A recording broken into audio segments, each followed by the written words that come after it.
Welcome to Squirrel, the podcast for distracted writers, hosted by Candace J. Thomas and Jody L. Milner. Hello, everyone. This is Candace. And this is Jody. And welcome to Squirrel. This is episode 11 in our second season. And today we are going to talk about overused words that authors Which love makes to this use. officially an editing episode. Oh, yes. Yes, thank you. I will make sure that it doesn't say craft here. It's editing. It's definitely an editing episode. Yes. I run into... have you read books where they're like, this author really loves to use this word? Well, there's random phrases that I'm like, you're not allowed to use that more than once, and then they do. And the biggest offender was, oh gosh, I think it was actually a Sanderson book, but it was talking about the hardened mound of the woman's belly. Ew. She was resting her hands on, because she was pregnant. I'm like, you can say pregnant, it's okay. Don't keep repeating the hard mound. It was so weird. And then there was another one talking about a very specific way of disemboweling someone, but use the same phrase to do so. We're almost to October. We can almost go into nasty, gross, icky stuff for fun.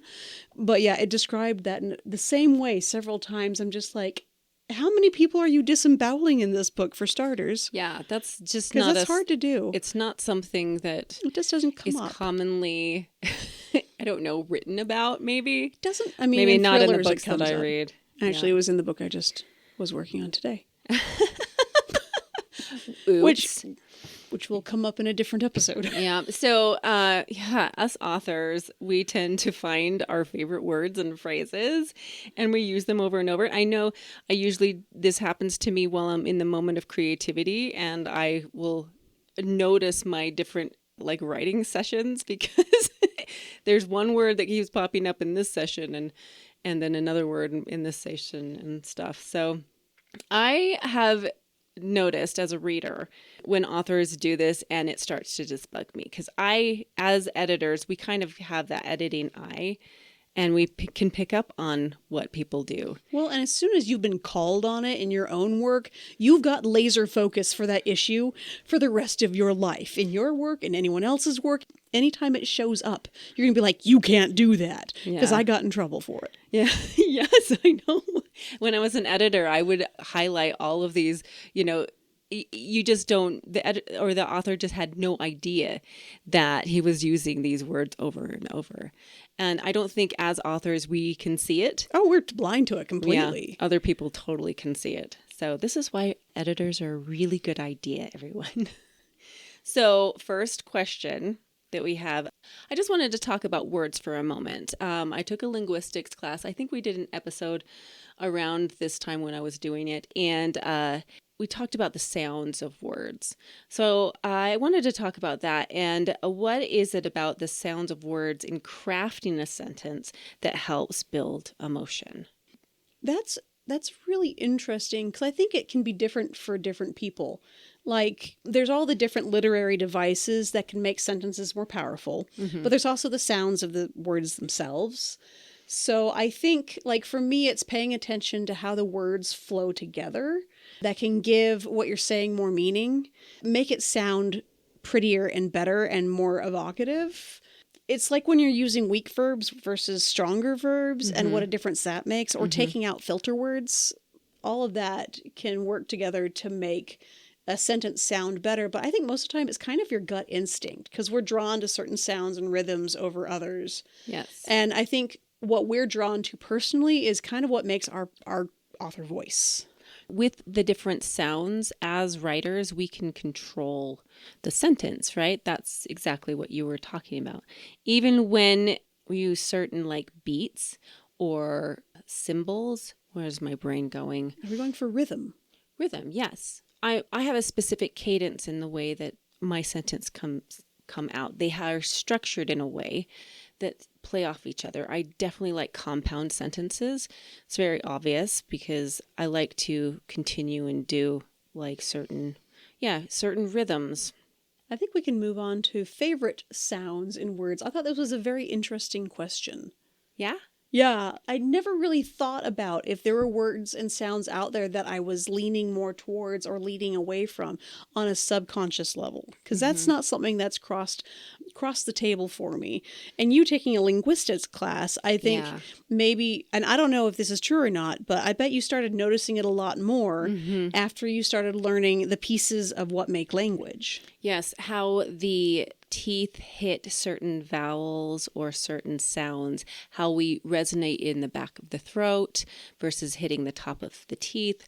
I mean, there is just so much movement that our mouth makes, and I had no idea of what sounds. I don't know. And I'm going to try not to be super self-conscious about how my mouth is moving right now as I talk, and it is kind of wigging The me out. enunciation of it. See, even enunciation uses a Fun word to has the say. sh sound, which gets the teeth involved and the tongue involved. Ooh, sorry. You have Let's words go. here and sounds here that you I personally don't don't like. like. Yeah, I don't like. Well, I don't think anyone likes the like. You can't even ow. say it, can Like- you? It's like it's an ow sound. Ow. Because it Ow. hits that. Yeah, there's a weird Sounds resonance in the back. catty. Ow. Like blouse. I don't like that word. Cow. Yeah. Or oi. Like moist. Moist. Boil. That oi sound makes a weird resonance when you put your lips together. It's a little Moist I mean, or all of these are noise. diphthongs, and in English, that's really unique. Most languages lean away from using diphthongs Yeah, that's cool. because that's just when you have two vowels that need to be pronounced together. Mm-hmm. And we also have lots of impure vowels, which is weird and drives my linguistic brain crazy as a language lover. Right? But I have I can't think about ones I don't like. I don't like words that sound actually like noises, like squelch. Words like, I mean, they're like almost an onomatopoeia. almost onomatopoeia. Some of them are like, they're fine, but some of them that sound ooey and sticky, they give me the ick a little bit. I love those. I love to use it because it's giving a description. You actually can feel it. It is You evocative. know? Yeah. The But I do like squelch and- super strong consonants. I like T, K, B, and J. So t, k, b. That's going to come through this recording really well. Yeah. Do that again. T, k, b, j. Like, and if you look at my cast list for my trilogy, yeah, I've got a bunch of those. Yeah. I like to use like L names. It's obvious. I don't know why. I sounds that make your mouth like modulate a lot, like nomenclature. I like that word a lot. It's just like, Periodontal. yeah, it's just moving your mouth so much. It's just, and the way that it just makes the ch sound. I like ch sounds, I guess. I don't know. I love this question. Favorite words or phrases that you love to use Oh, no. or overuse in Oh, your no. writing? So back when I was a baby writer, I think one of my main go-tos for describing anything was going straight to what the mouth and the hands were doing. Like, it was my go-to to be like, how is the smile working? Because they are trying to communicate, I like you, to someone without saying it. And it was always like, what's the mouth doing? Is always describing a smile in some weird way. And if I wasn't doing smiles, it was always the hands. I swear my entire first book, my poor editor went through and just marked every time I used the hands doing something. And she's like, you have a problem. And she's like, you can do better than this. And if it wasn't those, it was the stomach. Like The if you- stomach? like you know how stomachs twist in fear, your heart clenches. So like a lot of it, abdominal issues. Like the heart in the throat. Like those were or- just go-to things where it's just like, When do you I don't use know them how to. sometimes? Like I'll use them sometimes, but now it's just like, if that's your fallback, you can do better. But yeah, I still, when I'm drafting now, I'm like, I have to describe that someone feels frightened. How do I do that? Their stomach is clenching. No, they're not. Stop it. Yeah. How about you? I use smile a lot. Like, I think it's a way for me to tell me the story at the beginning, you know, giving a specific gesture or smile, it gives an attitude And I try to follow that attitude in the paragraph or whatever is happening, I guess. So when I'm first drafting, smile shows up. I don't know, like a lot. And yeah, I use just, and I know you hate that. Oh yeah, there's a whole list of you don't really need these words. Yeah, I I know think it's those a actually come no-no. in. Yeah. But I wanted to bring this up now because I like to do conversations. And so I use just in the conversations a lot. And I think that that's And that's justifiable. fine. That's Right. completely fine. That's how people talk. Right. It's just how people talk. But it does become a habitual use. Yes. And when I'm going through and editing and trying to find, highlight all of the justs, and some of them I don't want to get rid of because they're in my conversations, but I have to go through every single one of them. And that is, it's just a really bad habit of mine that I gotta get. Well, and then there's like only and even and already and really. Or suddenly. Suddenly. You can do so much better than suddenly. They're just not needed. Most of the time you can just take them out and the sentence reads better. Yes, it's nice and clean. Oh, you have words that start to bug you. To bug you. Yes, I'm going to start with this one. Incredulous. It's showing up all over the place. I started noticing incredulous actually when I was reading Twilight back in the Who Even Knows before it was published. And it started to bug me so much that I started to highlight it with a pencil. Oh, funny. And now I do it. Like, you shouldn't see my Sarah J. Maas books because they're loaded with them. Loaded with incredulous. In weird places too. So incredulous, whenever I read it, it's a big word that they use in YA a lot, or new adult. I don't see incredulous a lot in more adult books. Maybe I don't read enough. No, but I do see it. Like you say, it's kind of encapsulating angsty teens. Yeah, exactly. And there's a really good word. It's a really good word for that. So if you're trying to get a feeling or a vibe or a emotion, incredulous really works well for that. So I get that. Looks like you have one other word you like too. I know that I mean, that you bugs don't me. like that comes up too much. Unabashedly. That does not feel right in my mouth. No, nobody uses it. Unabashedly. I unabashedly did this or kissed this guy or whatever. I mean, Unashamed. Oh my gosh. Yeah. Nobody uses unabashedly, everyone. This is another word that showed up in Twilight. I can show you exactly. It was like the moment where she was unabashedly in love with Edward Cullen. Gag. Look it up. It's like on page 50. I don't even know. That you know it that well is telling. No, it was just one of the secret Twilight fan. Nobody knows. Your secret's safe. Just saying that I like words, and this was one that I didn't. So there you go. What about you? It feels like smirk is showing up a lot. Smirking. Smirk does. A lot of smirking is. It's like the new cheeky grin or the wry grin. It's the smirk. It's showing up a lot. And then gaped. They're showing people like hanging with their mouth open, like his mouth gaped. I'm like, is he a fish? Like people's mouths don't actually drop open. Like I know they write about it happening all the time, but it just doesn't feel like a authentic thing. It feels like a very theatric thing. Yeah, that's true. I get that. So it's like, it's like they're telegraphing on purpose their surprise for theatrical intent. Did you ever watch the cartoon where with Tom and Jerry and the jaw drops fall all and the roll way across the floor. That's what I imagine when I hear gaped. Yeah, it's I don't like it. We have a bunch of generalized, overused words, and I think this ties in a lot with just. Yeah. But you also have a different one that's big. Said. Said is dead. Yeah, we talked about this last year.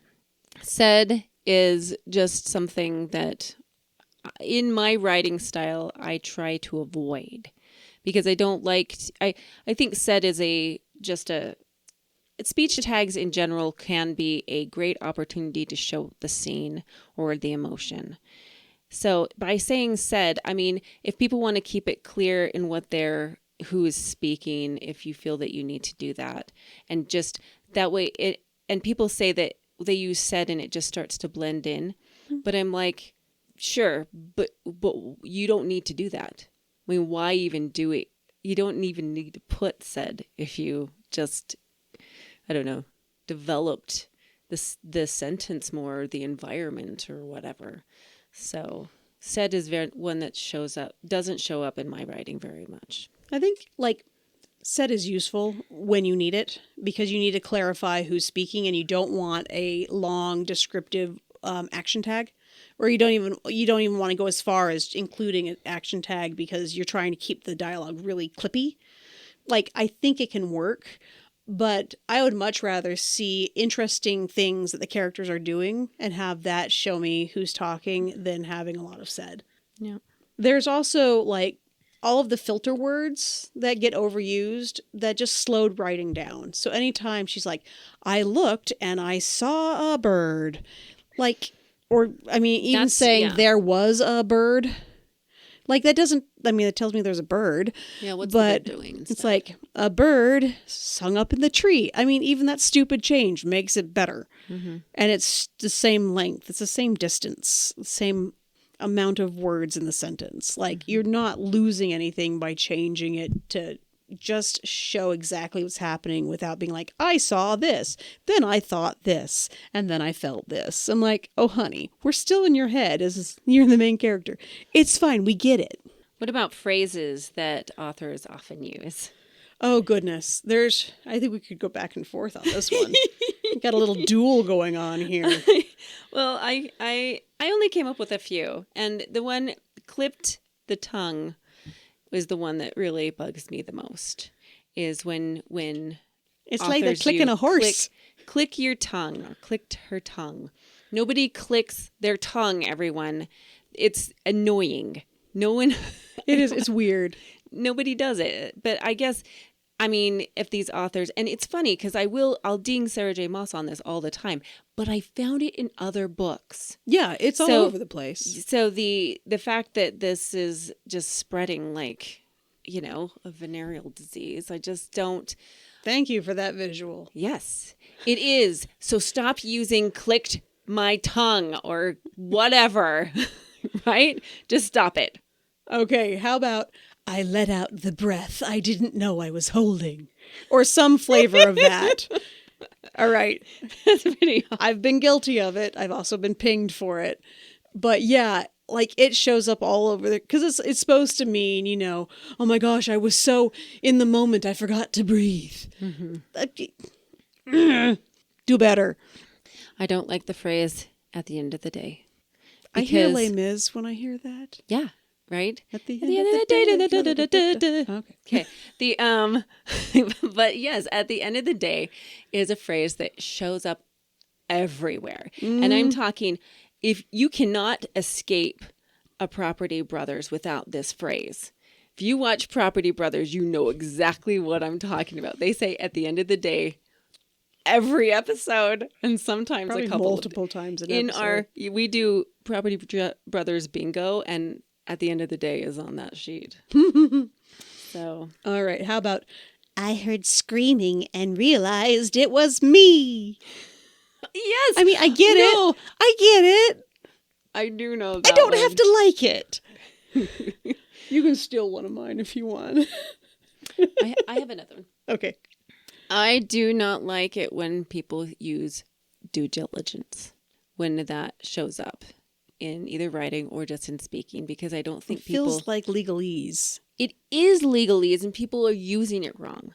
Due diligence is not just a promise. It's the getting away with something so that they don't get legally dinged, right? That's what due diligence is. Yeah. And when people use, we need to do our due diligence, and they're talking about we need to do our best and utmost at that time. That's not what it is, nope. Everyone.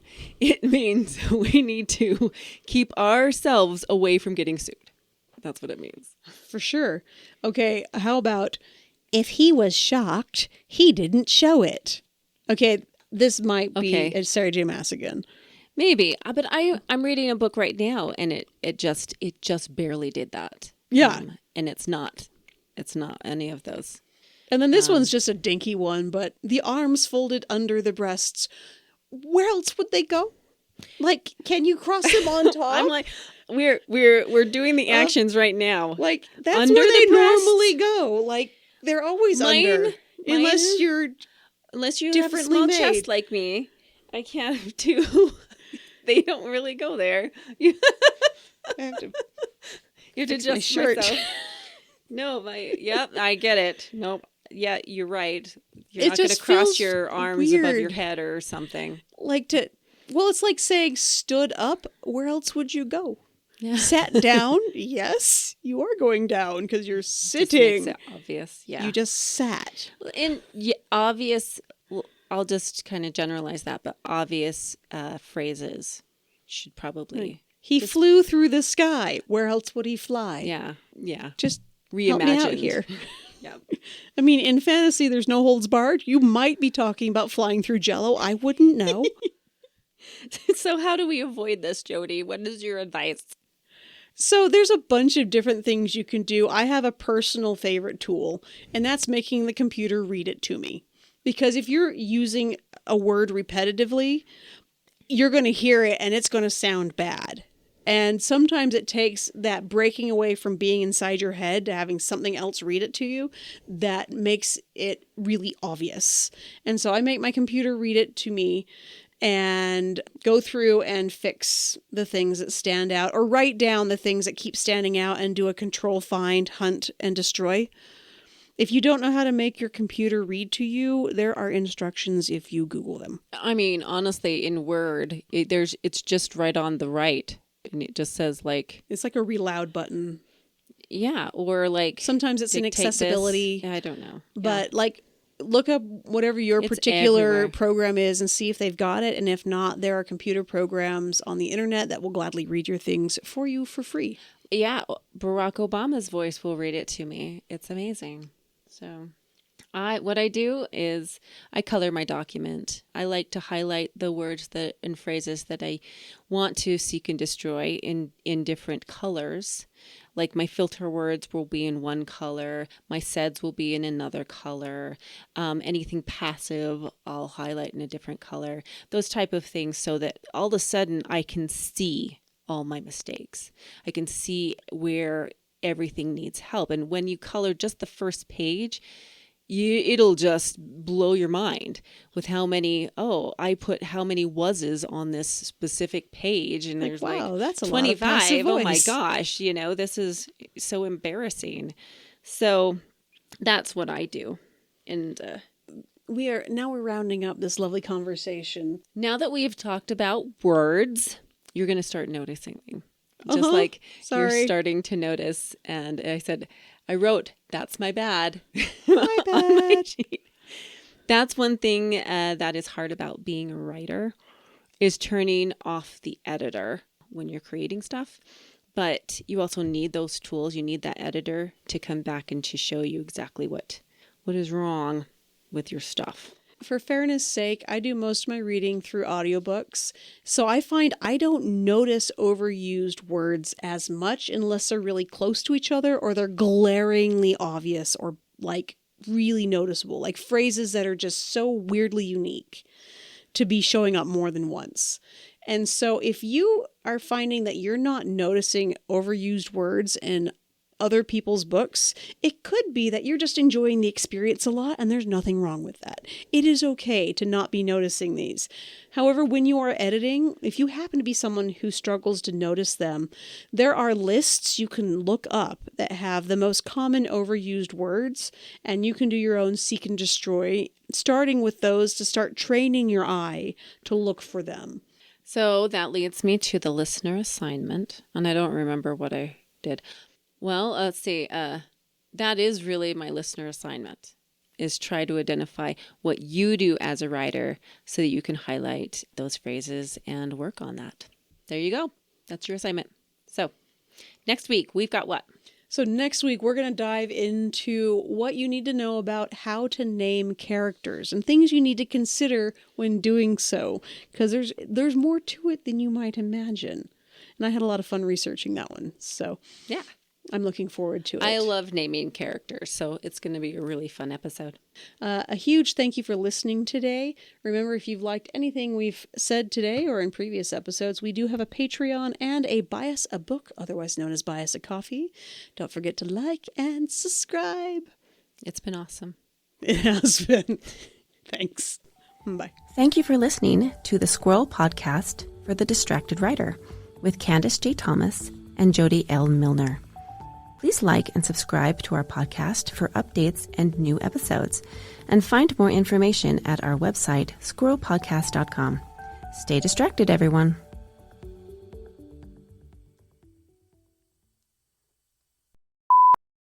Oh, I'm sorry. I'm already doing the episode. I need to stop. Dude, calm down.